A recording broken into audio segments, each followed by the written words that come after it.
فرمایا تھا کہ میرے بعد نبوت بند ہے، اگر نبوت کا دروازہ کھلا ہوتا تو میرے بعد عمر نبی ہوتے. یہ ترمذی شریف کی حدیث ہے.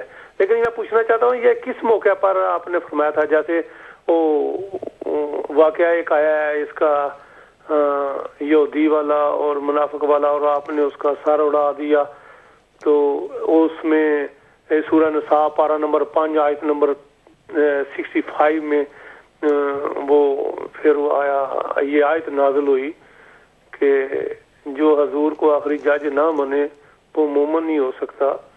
تو یہ آپ کی شان میں یہ اس کا نزول ہوا. تو اس طرح ترمذی شریف کی حدیث ہے 3686 نمبر ہے حدیث کا جی. تو یہ کس موقع پر حضور نے فرمایا تھا؟ کیونکہ ایک جو ہے وہ چینل ایک کھلا ہوا ہے، گمراہ چینل اس کا نام ہے، میں تو اس کو گمراہ ہی کہوں گا. وہ غلط بیانیاں کرتے ہیں تو نوٹ کرا رہے تھے، وہ کسی نے اس کو ان کو بتایا تھا تو وہ بیان کر رہے تھے غلط بیانی. تو حدیث نمبر تو یہ ترمذی کی حدیث ہے اور حدیث نمبر جو ہے 3686 ہے.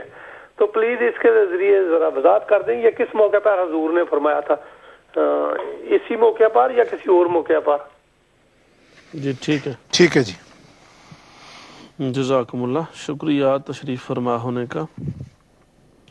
جی حضرت احمد سلیمان صاحب نے سوال کیا کہ اگر کسی شخص کی تراویح 8 اس نے مکمل کر لی ہیں مگر لیٹ چکے آیا تھا تو 8 اس کی تراویح ہو گئی ہیں جماعت کے ساتھ، 12 رہ گئی ہیں، تو اب وہ جو 12 تراویح اس کی رہ گئی ہیں وہ کب پڑھے اور کیا اس کا پڑھنا ضروری ہے یا پڑھے بغیر بھی اس پر کوئی مواخذہ یا نہیں ہے؟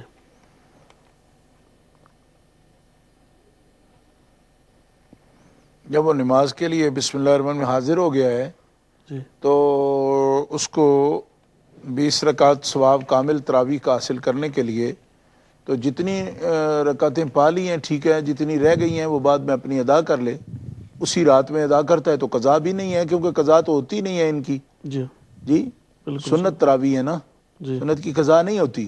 جی جی لیکن رات سارا جو ہے نا قیام اللیل میں آتی ہے جی تو وہ طلوع فجر سے پہلے وہ ادا ہی کر رہا ہے، وہ اسی رات کی ہوں گی. تو 20 چونکہ سرکار دو عالم علیہ الصلوۃ والسلام، آپ کے صحابہ پاک، تابعین، تبع تابعین، سبیل المومنین سارا اسی پر ہے 20 والا. تو اس کا ثواب حاصل کرنے کے لیے اس کو پڑھ لینی چاہیے. اور اس کی تاکید یا سرکار نے جیسا پڑھا ہے دوسری نمازیں جس کی طرف لوگ بڑا لپکتے ہیں کہ تسبیح پڑھیں یہ پڑھیں، ان سے یہ افضل ہے پڑھ لینا اس کا، کیونکہ اس کا تو پوری امت کا اس پر ہے نا اتفاق ہے. جی جی تو ٹھیک ہے وہ 20 پوری کر لیں. 100 پڑھنے کا جو لوگوں کو شوق ہے رات میں، تو 12 بعد میں کرتے ہوئے کون سی تکلیف ہوگی. صحیح بات. جی تو اسی رات میں پڑھیں تو وہ ادا ہی ہے، اسی نیت سے پڑھیں. جزاکم اللہ. ایک سسٹر نے ڈیوزبری سے یہ سوال پوچھا کہ جمعرات کو دیا جلانا.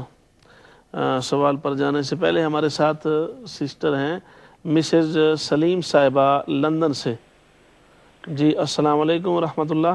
وعلیکم السلام ورحمۃ اللہ وبرکاتہ. صابر صاحب آپ کو بھی اور شاہ صاحب کو بھی السلام علیکم. جی وعلیکم السلام. جی فرمائیے کیا سوال؟ ایک سوال پوچھنا تھا. جی سب سے پہلے ایک حوالہ پیش کرنے کی اجازت چاہوں گی جی کہ حضرت کتاب الاثار میں ہے کہ حضرت امام محمد رحمۃ اللہ علیہ فرماتے ہیں کہ ہمیں حضرت امام ابو حنیفہ رحمۃ اللہ علیہ نے خبر دی. وہ فرماتے ہیں کہ ہم سے حضرت حماد رحمۃ اللہ علیہ نے بیان کیا کہ وہ حضرت ابراہیم رحمۃ اللہ علیہ سے وہ ام المومنین حضرت عائشہ صدیقہ رضی اللہ تعالیٰ عنہا سے روایت کرتے ہیں کہ آپ رمضان شریف میں عورتوں کی امامت کرتی تھیں اور آپ درمیان میں کھڑی ہوتی. تو میرا جو سوال ہے وہ بھی عورتوں کے باجماعت نماز پڑھنے کے بارے میں ہے کہ عورت ہی امام ہو تو عورتوں کا اس کے پیچھے تراویح کی جو ہے نماز پڑھنا کیسا ہے. پچھلے سال رمضان المبارک میں ٹی وی پر مفتی اکمل صاحب نے بھی حوالہ دیا تھا یہی، اور پھر ان کے استاد محترم مفتی شفاق صاحب نے بھی اس کی تائید فرمائی. لیکن کچھ لوگ جو ہیں وہ اس کو بہانہ بنا کر عورتوں کو روکتے ہیں کہ عورتوں کو نماز عورت کی امامت میں جائز نہیں ہوتی، ناجائز کہتے ہیں. تو مقصد یہ ہوتا ہے کہ عورتیں سستی کرتی ہیں، جماعت سے ذرا آسانی سے تراویح پڑھ لیتی ہیں اور شریعت کی پابندیوں کو ملحوظ رکھتے ہوئے کہ کہ حافظہ کسی ایسی جگہ پر جہاں نہ مردوں کا آنا جانا ہو، نہ مرد انہیں دیکھ سکتے ہوں، نہ سن سکتے ہوں، شرعی حدود کی پابندی برقرار ہو، تو کیا عورتیں باجماعت تراویح پڑھ سکتی ہیں؟ صحیح، پلیز جواب سے نوازیں. جی شکریہ، جزاکم اللہ. انشاءاللہ تعالیٰ باری پر آپ کے سوال پر ضرور بات کریں گے. شکریہ تشریف لانے کا. حضرت میں عرض کر رہا تھا کہ ایک سسٹر نے ڈیوزبری سے یہ سوال پوچھا ہے، جمعرات کو دیا جلانا کیسا ہے؟ بسم اللہ الرحمن الرحیم. دیا کسی دن بھی جلایا جا سکتا ہے. جمعرات کا دیا کیا ہوتا ہے؟ یعنی کہ دیا جلانا، تو اصل میں بات یہ ہوتی ہے کہ دیا جلانے کی نیت کیا ہے، صحیح، اس کی طرف دھیان کرنا چاہیے. کس نیت سے جلایا جاتا ہے، اور اس کے اندر جو ہے نا حضرت فاروق اعظم رضی اللہ تعالیٰ نے دیے جلائے تراویح کے نماز کے لیے مسجدوں میں. رمضان المبارک پوری رات دیے جلتے تھے. جی، سبحان اللہ. تو حضرت مولا پاک نے جب دیکھا تو یہ دعا فرمائی، یا اللہ جس طرح تو نے یا اے عمر جس طرح تو نے اللہ کے گھروں کو روشن کیا ہے، اللہ تبارک و تعالیٰ جل شانہ تیرے دونوں جہان روشن کر دے. سبحان اللہ. دعا فرمائی تو خوش ہوئے آپ. جی، تو مقصد یہ ہے کہ دیا کہاں جلایا جاتا ہے اور دیا جلانے کا مقصد کیا ہے. حضرت شیخ احمد خضرویہ کا ایک واقعہ میں نے پڑھا ہے تذکرۃ الاولیاء میں، اور بڑے ہی ایمان افروز ہے. ان کے پاس ایک اللہ کے ولی تشریف لائے، انہوں نے 70 مشعلیں جلائیں سبحان اللہ. ان کے استقبال کے لیے. راستے پر 70 مشعلیں جلائیں. یہ حضرت فرید الدین عطار رحمۃ اللہ تعالی علیہ سرکار نے تذکرۃ الاولیاء میں نقل کیا ہے. بڑے ایمان افروز واقعہ. تو وہ جو بزرگ تشریف لائے نا، تو ہر بزرگ تواضع، کسر نفسی، یہ تو ان کا ایک اپنے آپ کو چھوٹا سمجھنا. تو انہوں نے آپ کی خدمت میں عرض کی کہ حضرت شیخ آپ نے اتنا تکلف کیا، اتنی شمعیں جلائیں میں گناہگار کے لیے، تو اس کی کیا ضرورت تھی؟ اسراف بن گیا کہ آپ جو ہے نا مثلا اتنی شمعیں آپ نے روشن کیے تھے. اس طرح کا خیال کیا. حضرت شیخ احمد خضرویہ رحمۃ اللہ تعالی علیہ نے صرف اتنی بات کی. آپ نے فرمایا کہ جنت کا منہ دیکھنا مجھ پر حرام ہو اگر میں نے اللہ کی رضا کے بغیر کوئی کام کیا ہو. سبحان اللہ. یعنی میں نے اگر رضا خدا کے لیے ایسا نہیں کیا نا، یا تمہیں بھی اللہ کا بندہ سمجھتے ہوئے نہیں کیا، تو مجھے جنت دیکھنا حرام ہو جائے. ایسے لفظ فرمائے. رات کو جب انہوں نے آرام کیا تو ہاتف کی آواز انہوں نے سنی. وہ جو مہمان تھے نا آئے ہوئے، انہوں نے کہ ان کو کہا جا رہا ہے کہ تم شیخ احمد سے یہ کہا کہ اتنی شمع کیوں جلائیں؟ اس کی ہر شمع کے بدلے ہم نے ایک کافر کو ایمان کی دولت بخش دی.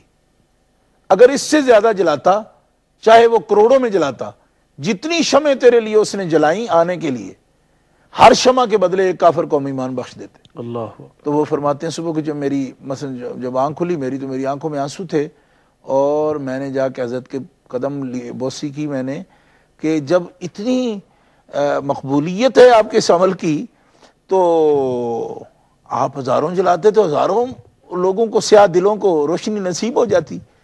تو یہ باتیں اہل اللہ کی باتیں ہیں، اور نیت کی بات ہے کہ جلانے والا کس نیت سے جلاتا ہے. جب وہ رضائے الہی کے لیے کام کر رہا ہے تو پھر حرج کوئی نہیں. اور دیکھو ہم لوگ تو جن کے لیے لائٹیں لگاتے ہیں دنیا داروں کے لیے لگا دیتے ہیں، اور عام کاموں کے دین کے کاموں میں جلتے پھرتے ہیں. جی رات بھی ایک آدمی کہہ رہا تھا دیکھو جس رات کو لائٹیں جلا رہے ہیں پلان کر رہے ہیں جی. تو پھر ان کو فکر پڑ جاتی ہے جی وسائل کم ہے، ہمارے وسائل کم ہے. اس طرح کی باتیں کرتے.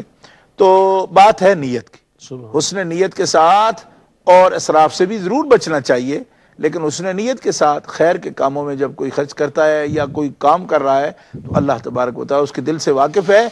انسان کا رابطہ اپنے مالک و خالق سے جو ہے نا وہ خالص ہونا چاہیے، بس اس کا دھیان رہے، باقی کام انشاءاللہ خیر ہی خیر ہے. جی محترم سعد صاحب ہیں گلاسکو سے. السلام علیکم سعد صاحب. السلام علیکم بھائی جان. میں نے شاہ صاحب سے ریکویسٹ کی 3 سوال تھے میرے. میری اردو اتنی اچھی نہیں، معذرت چاہوں گا. جڑی اچھی ہے پنجابی کر لو. وہ دراصل بات ایسی کہ میرے جو اپنا بھائی ہے نا، کزن بردر، ان سے میری روز بحث ہوتی ہے 3 باتوں پر. ایک ہے کہ جب انسان جب فوت ہو جاتا ہے تو دفنایا جاتا ہے تو اس کے بعد سنے کہ 2 فرشتے آتے ہیں، تو وہ کہتے ہیں کہ آپ کا رب کون ہے اور آپ کا مذہب کیا ہے اور یہ کون ہے، مطلب کہ رسول اللہ صلی اللہ علیہ وسلم کا بارے پوچھتے ہیں. وہ جو میرا کزن ہے وہ کہتا ہے یہ بات بالکل صحیح نہیں ہے. وہ یہ نہیں کہتے کہ یہ کون ہے, وہ پوچھتے کہ تمہارے پروفٹ کون ہے, کہ آپ کے نبی کون ہے. تو ایک تو سر یہ ذرا کائنڈلی مجھے اس کا بتا دیں, کیونکہ میں تو اس کو کہتا ہوں کہ نہیں, وہ پوچھتے ہیں کہ یہ کون ہے تو وہ مانتا نہیں ہے. تو سیکنڈ سر یہ ریکویسٹ تھی کہ جب انسان فوت ہو جاتا ہے کہ ان کی روحوں کو پتہ ہوتا ہے کہ جو دنیا میں ہوتا ہے کیا چل رہا ہے, کیا مطلب ان کے رشتہ داروں یا بھائی کے ساتھ کیا تعلق ہے, کیا مطلب وہ اویئر ہوتے ہیں. تو آخری سر ایک لاسٹ ریکویسٹ ہے کہ کائنڈلی جو 15 جو شبرات کی دن ہوتی ہے, تو 15 جو ہوتا ہے کہ وہ اس دن معافی کی دعا مانگنی چاہیے یا نہیں مانگنی چاہیے. میں تو کہتا ہوں مانگنی چاہیے. وہ کہتا ہے جی یہ بھی ایک صحیح نہیں ہے, بات بدعت ہے. کائنڈلی سر آپ ذرا پلیز اس کے بارے ذرا ود ریفرنس آف حدیث مجھے بتا دیں, کہ میں اس کو ذرا بتانا چاہتا ہوں کہ وہ مانتا نہیں ہے. بہت شکریہ شاہ جی آپ کا. جی جزاکم وعلیکم السلام. شکریہ, جزاکم اللہ تشریف فرما ہونے کا. حضرت اگلا ہمارا سوال ہے, کسی کالر نے یہ سوال کیا ہے, نام بتانا مناسب نہیں سمجھا, کہ کچھ لوگ جسم کے مختلف حصوں پر اسٹیچوز بنا لیتے ہیں, تو یہ عمل کیسا ہے؟ عورتوں کے لیے, مردوں کے لیے, کیا دونوں کے لیے اس کا حکم برابر ہے یا دونوں کے لیے الگ الگ حکم ہے؟ اس کی تفصیل کیا ہے؟ اسٹیچو جاندار چیزوں کے بنانا تو ٹھیک نہیں ہے. جو جاندار چیزوں کی شکلیں ہوتی ہیں مختلف, وہ فوٹو والی بات ہے. جی جی, تو بدن کے اوپر اس کو بنوانا, گندوانا, جسم کے اندر بھی بنا لیتے ہیں بعض لوگ جو ہے نا, وہ وہی بات انہوں نے کی ہے اس کے اندر, تو یہ ٹھیک نہیں ہے. جاندار کے بنوانا تو بالکل ہی ٹھیک نہیں ہے. اور باقی بھی جو ہے وہ اذیت کا کام ہے, تکلیف ہے, اور اپنے آپ کو خام خواہ اذیت میں ڈالنا یہ بھی شریعت میں جائز نہیں ہے. ظاہر ہے اس کے لیے سوئیاں چبھتی ہیں نا. جی جی جی, تو اللہ تعالیٰ نے جس کو جس طرح بنایا ہے نا, وہ خوبصورت بنایا ہے, تو اس کو خام خواہ ایسے امور نہیں کرنی چاہیے. پھر یہ ہے کہ میں پہلے بھی کسی سوال کا جواب دیتے ہوئے میں نے بتایا تھا کہ جو چیزیں کئی دفعہ رنگ وغیرہ ڈالے جاتے پتہ نہیں پاک بھی ہوتے ہیں کہ نہیں ہوتے, جن کے ساتھ اسٹیچو بنتے ہیں. جی جی, تو اس لیے بدن کے اندر کوئی ایسی چیز رکھنا یہ ٹھیک نہیں ہے, ہر اعتبار سے اس میں خرابی.